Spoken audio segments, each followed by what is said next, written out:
à toutes et à tous, à ceux et celles et ceux qui ont... Welcome to all of you who are here today and who want to stay here. We're a bit late. Well, positive economy takes time and it is proceeding. We know. We have a debate now on is positive economy a priority in times of crisis? And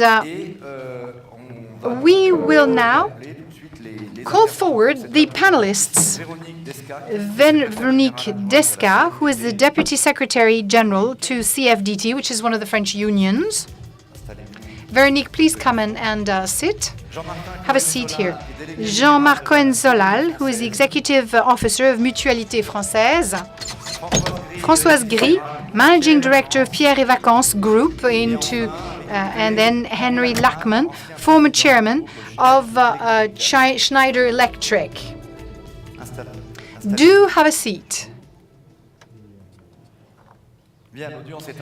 And so we don't have too many people in the room anymore, but just to remind you that this will be more relaxed and more active. And the question on is the positive economy a priority in times of crisis, I'd like to start by challenging you here first with H.Lachmann to start, another one of the other major French leaders. So, is positive economy a priority in times of crisis? Some people said, economy, well, we've heard so much about it. Is this being rehashed? Well, first of all, I think we need to transform disasters into opportunities. Second, I think that crisis times are also times that are very good for changes. We change things easily when we're in uncomfortable situations. And then I'd say it's never too late to do well. So I'm completely in opposition to this statement by Maurice. What is positive economy for a major company leader? You've gone through quite a few crises. Through this, do you have a vision of what this can mean? We have sometimes a theoretical vision. No, it's two things, if you want. The first thing is that it is a vision and a long-term implementation that does not free you from short-term results. I'm talking about global results. The long-term cannot be the alibi. Long-term cannot be an alibi to prevent you from doing things on a short-term basis.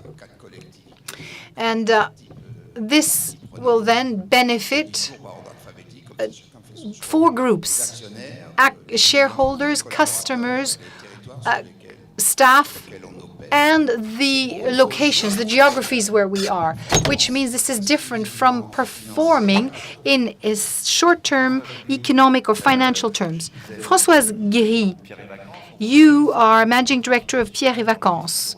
We also know that you're very involved in issues of human resources. Now, as a woman, do you see things differently? No. I agree with this definition of long-term performance.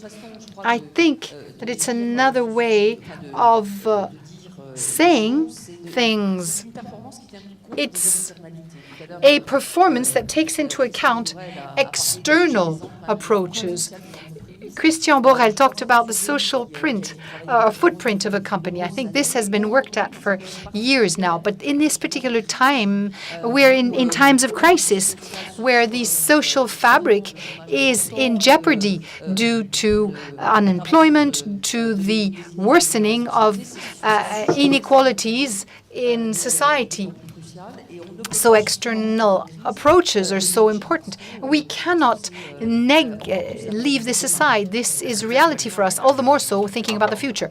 And what about everybody read the report on positive economy by Jacques Attali, and he said, and it's not only by Jacques Attali, the collective report on positive economy that had been ordered by the president and was handed last weekend. And they said, if there is a crisis, it's because the economy is not positive enough. It has not taken this aspect in line enough.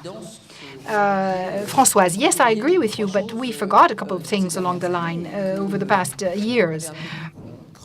We had believed that by using a single engine instead of more and going at full speed, we'd be able to move forward and remain on a long-term basis. But I think some indications should have shown us that there were a few risks of derailment. And now I'm asking Jean-Marc Cohen-Solal from the Mutualité Française. Is the danger not that when we step out of a crisis, we forget a positive economy and we revert to business as usual? And the Pavlovian reflex of economy and excesses are also part of growth, aren't they? Jean-Martin, I don't believe so, because I don't think that we are in the middle of a crisis. We are living a deep-rooted mutation.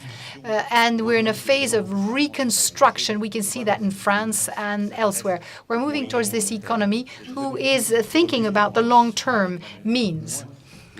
And so people are at the heart of everything, but we need to anticipate on the future well-being. For mutual funds, which I represent, health have been there for several centuries, and I'm very proud of one thing. We are non-profit organization, but we don't want to perform constantly. So this is important for us. We want to build alongside the existing economy, the traditional economy. We have a new form of economy, a social economy in solidarity, 10% of the GDP, 10% of employment. That's good. We grow little by little. Our position is different, and we can contribute both in a positive way. What question? You are one of the best representatives of mutual funding and a representative of the social economy. Well, let's take health. We are trying to fight. 160 billion is the challenge. This is what we tell people. This is the opposite from positive economy. We create more and more debts that we're going to pass on to our children. We're not giving them value. We're giving them as heritage deficit. This is nonsensical. Bear in mind that 15 billion are used to reimburse a debt every year. So we need to build a health system again that will integrate progress, which for me is an incredible value and which will then allow to answer, to adapt. We can adapt our expenditure to our means. And La Mutualité Française fought for generic drugs. In the 80s, we said, we heard, what are these people talking about? And now everybody's agreeing. Why generic drugs? We can offer people a quality of health drugs at a cheaper cost because the patent has lapsed. And so it's good to pay for an innovative drug. That means that value is given to progress, to research. But when it lapses, well, that's it. V.Descacq, I said that you are a trade unionist at CFDT, and like to say what Groucho Marx said. Groucho Marx said, "Why should I worry about the future generations? What have they done for me?" That's what Groucho Marx says. So what about a trade unionist that wants to defend the trade union?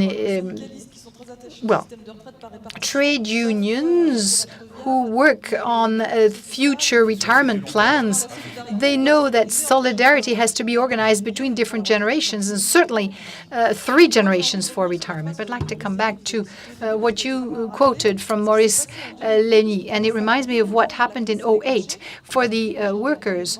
I was working in a bank, just think at the time. People were just so startled. Remember in 2008, there were great demonstrations of workers who weren't asking for anything. There was no content in what they were asking for. What happened was they just wanted to understand what is going on. And we as trade unionists and as the different activists around us, well, they challenge us. So we're telling them, as Jean-Martin was saying, we are in the middle of a mutation. The economic power is changing sides, and so we need to help them understand these changes. But we also give them a project. We have to tell them there is hope. It's positive economy, and I found that in the report. And it's the project of CFDT. You can pull economy upwards, and social protection is good.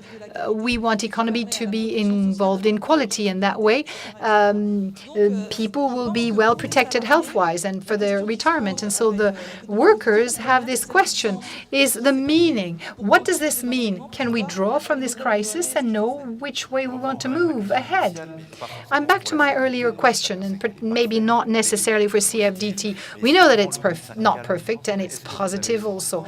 If you take all of the trade unions, do you have a feeling as a stakeholder that this long-term issue has been taken into account enough in your various activities and actions? Because too often you see that conservatism is seen as negative, and people defend the best interests of now and never the future. Veronique, I think that 2012-2013 for trade unions have been years of deep changes. In the law, this has been enshrined. We need dialogue. We need collective discussions and bargaining. And so we have this agreement on secure jobs. But this has been transposed in acts, but not signed by all of the trade unions, we know, but at least signed by the trade unions representing the majority of workers. This is quite something. We know that trade unions have always been involved in conflicts, and the fact that you can only create rights for workers around revolutions. But for the first time, they're realizing that they can do things differently. You can coordinate social and political democracy. They can work together. We can all work together, each one in their own field, and a majority of workers will support these different organizations who say that they're doing that. So I think we've got a paradigm shift again that we need to take into account. So we're going to start with you now. Tell me, we all agree here, the 200 people still sitting with us tonight who are still courageous enough to be with us. They can say, yes, this is a priority. Yes, right. But what can we do? How can we do it? What do we do once we've said that? Well, what do we do? And since we are fortunate to have several people representing the company, the world of companies, and you represent workers, so what do you want to tell company leaders, H.Lachmann and F.Gri? How can you progress to move away from the paradigm shift, where shareholders want short-term profits and don't take always into account the other aspects that we wanted to take into account. So the report on positive economy does present a certain number of areas for improvement.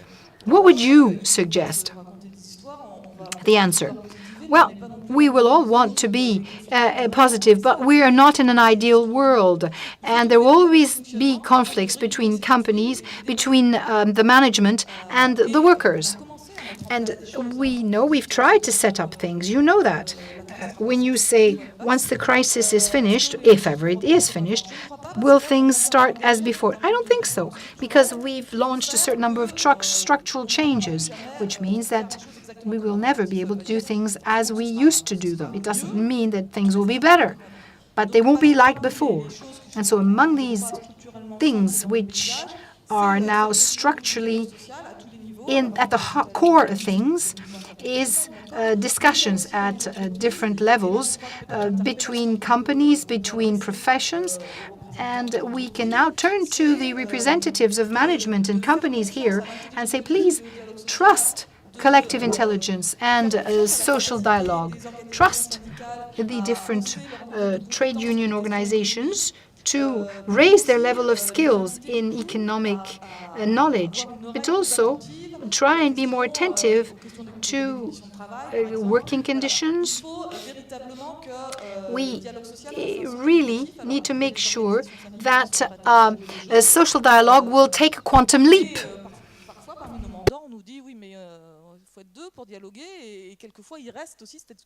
And so we know that too often we are limited to and find in the French culture this fact that people don't trust, this lack of trust. You don't share among the committees where you have representatives, company worker representatives. And also, it's difficult to have workers represented in boards. Now, we want the stakeholders to express themselves, expressing their different approaches, different interests. You say there are 3 stakeholders. Yes, because you've got the central government, the state. The state is there. What is the role of the state? Henri, it is up to them to step, because the state and management must take the first step. But because of our old structures, it's very difficult to be competitive. We talked about relations between workers and management or company leaders. You have shareholders. They are putting everybody under pressure on a short-term basis. And you have society that says you need to be perfect in environmental terms. In terms of rules, you've got all that adds up. Then you have the workers. So how can you progress? That might be the first thing to do. We need to measure. We need metrics here. Metrics to apply, because this is the thermometer to measure change. How can we do that? Je crois qu'il faut clairement redéfinir le rôle de l'entreprise. Well, before measuring anything, we need to clearly define the role of the company. The company is not, as Milton Friedman said, a place to produce bottom line for the shareholders. We need to redefine the mission of companies. Once you've done that, the measure will generate a behavior. People behave according to what they are measured against. So I think we need to introduce performance criteria which are not exclusively financial criteria. Short-term finance. You need to introduce environmental criteria, training criteria, hiring criteria, diversity, mixity. Every company might define their own criteria. I would say that they should be limited to 10, and then you have to measure against these criteria, absenteeism, whatever. But quality-based criteria, because it's not always figures that matter the most. Françoise Gri, do you think it's easy to innovate in terms of society and the environment in the companies? Do you have an experience that you'd like to share with us? Well, I think that not only we can, but we will definitely have to, because very clearly we have this issue with industrial dialogue, but also we have the rigidity of the labor market. Of course, we're improving, but not as quickly as we should. And this is not acceptable anymore if we want to prepare our companies and our country for the future. So we will have to innovate. And I would like to get back to one thing here, because there is the long term and there is a slower pace, which is different, less demanding. Very often people think that if you're looking in the long term, you're not as demanding on the short term. No, that's not what it is. It's just that you're looking at different things. And in order to build something in the long term, you need to look at more things than when you're just trying to optimize your quarterly profitability. Because for the long term, you have to define your production tool to calculate its added value in the long term. You have to build your mark, you have to build your relationship with your customers. So it's actually even more demanding. Working on the long term requires you to look at more things. Now, about industrial relations, yes, it's something that we need to work on. I don't know if it's innovation, but I know it's something urgent that we need to do to reconstruct social industrial dialogue on the basis of employability. The labor market in France now does not help the people, and we are in the middle of a change, as we were saying. So all entities, companies, mutual funds, everybody will have to do things differently in the next coming years. And in order to succeed, France will have to do things differently. And so we need to innovate, otherwise it's not going to work. So this social innovation is good. Renovating the industrial dialogue. We will have to change the way we work. We will have to get organized differently. Some companies will survive, others will not. But this is something that we have to work on with the trade unions in the best possible way. Jean-Martin, I saw you react about what she said regarding short-term, long-term. Well, yes, I absolutely agree with what François said about this. We need to think long-term, but we have to be efficient on the short-term, obviously. Let's not be mistaken here. But there's one thing I would like to say about innovation. Mutual companies help people to have access to health care, of course. That's what we're here for. And you know what Jacques Attali said about positive economy? He said that mutual insurance companies do positive economy without even being aware of it. Yes, but if we want to keep on doing this in the future, we will have to work on something. You know, when the people choose an insurance company, they should not do it only based on the criterion of price. So we've been working on a metric regarding the social service that is provided. It's not only about reimbursing healthcare expenses, it's providing a social service. So how can we measure what this social service is? For example, we shouldn't be any age limitations in the insurance contracts. There should be solidarity among the generations so that you should have old people and young people in the mutual company. You should dedicate part of the benefits of a mutual company to do long-term actions, etc. We need to work on prevention, because today, if there is one area in which there are inequalities, it's healthcare, and we know in prevention it's even more the case. Yeah. And we know that we need to work with the most privileged people and with the least privileged people. So mutual companies have to assess their efficiency not only on the basis of quantitative criteria, but also on the social service that they provide. This is also how to work on positive economy. So it's also got to do with politics, right? You elect members of parliament, but you don't elect a member of parliament who would be dedicated to the future generations. What do you think about that? Should we invent that? Do you think there should be an elected representative that would be elected to represent the future children to be born, or what? Or is this something that would be a total utopia? It would be a total change in political governance. We know that it's not working like that. People just want to be elected for the short term. Well, if you're thinking short term, you should not be involved in politics. You have to think about society for the future. You have to think about your children. A politician who thinks about the short term, of course he wants to be elected, but he's not a real politician. Look at the mayors in this beautiful city of Le Havre. The mayors, they build on the future. The great mayors are those with a vision. I remember there was one in the big city in the west of France. He wanted to have a metro. It was in Rennes. Everybody was against the metro, and he said, "No, we need a metro. That's the way I see my city." And he did it against everybody. And he said, "It's my voters who will judge me." And he was re-elected, and the metro is a great thing. So you need to have a vision. You need to look ahead. You need to see into the future.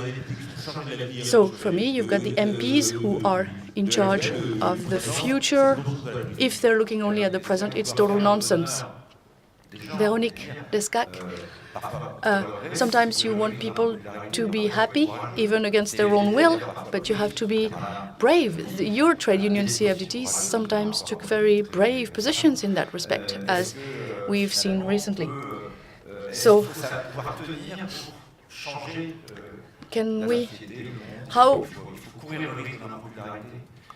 can you change the world? Do you have to run the risk of being unpopular? I don't know if it's the risk of being unpopular, but I know that you have to be able to make people understand and share your vision for the future and your values. But I'd like to get back to what was said about information, because it brings me back to the question of taking care of infants and young children, because really it's something that I read in the report. It's how to take care of young children, because it's only if we establish equal opportunity from the youngest age that we will solve the questions of inequalities later.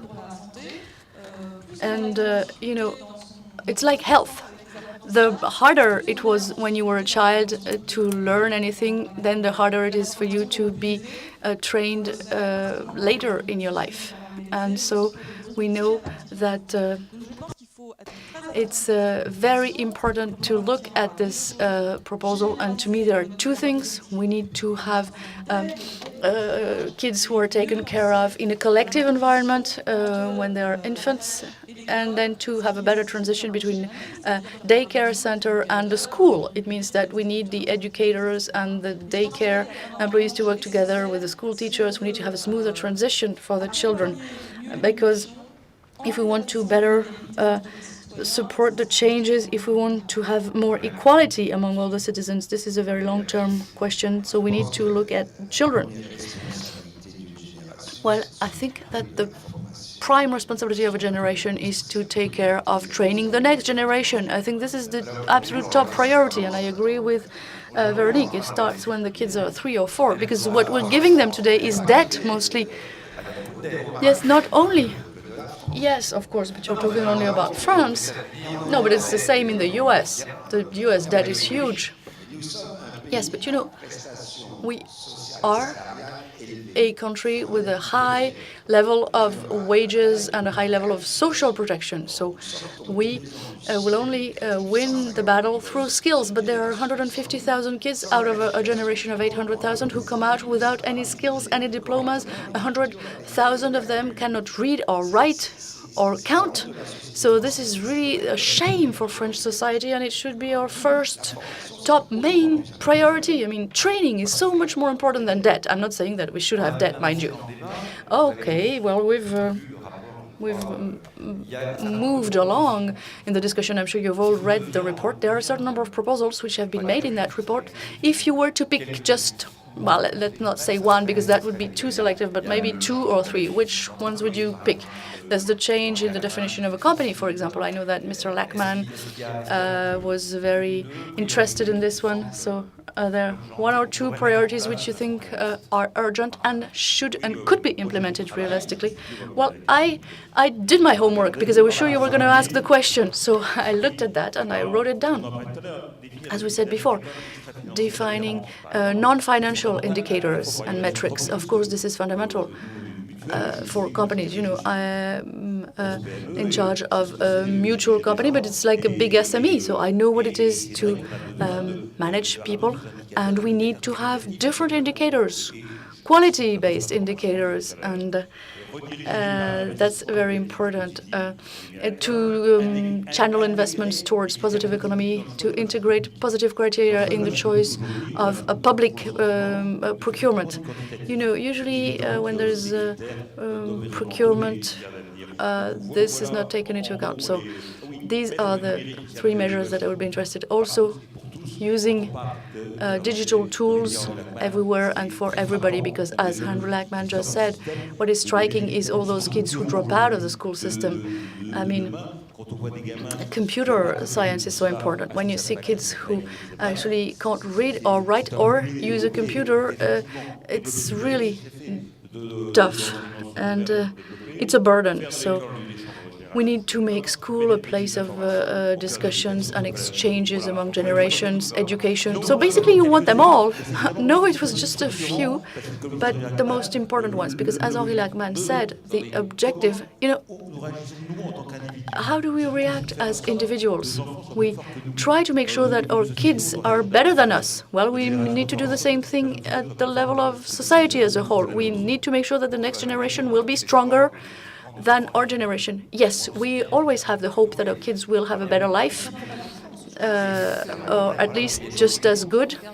Well, it's actually unlikely in France. If you look at the statistics, there are some surveys that came out which are very worrying. There is a collective depression, if you wish, if the French people who think that the future generations will have a more positive future or a better future, well, I think it's only 38%. Well, it was 67% who thought so a few years ago. So, and that's because the future matters, and that's because French people don't see the end of the tunnel today, because we have not educated them, because there are inequalities, because there are people who are really outside of the job market and who are not taken care of.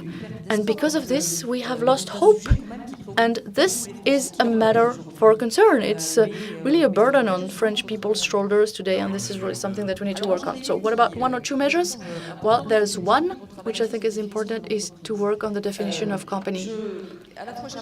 I agree and I disagree, actually, with the fact that it's skills and diplomas that matter. Of course, we will need more and more skills and degrees, but also there is a social shift because some people will get on board the system of more qualifications.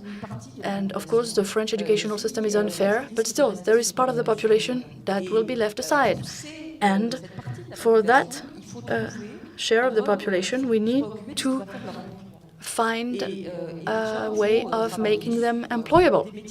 So it means that we need to work on jobs which have been discarded and rejected, all those jobs related to service and care in general, personal care, etc., which find it very difficult to be profitable. So in each industry, and especially in the world of services, we need to try to come up with services which are part of the regular competitive scheme, which with added value, etc. And we also need to work on other services which would not be so profitable, which could benefit from the growth of other companies which are more profitable. This could be interesting. I'll give you an example because maybe I'm being very unclear or maybe too very theoretical. I was the managing director of Manpower Group for Europe for a while, and we worked on working with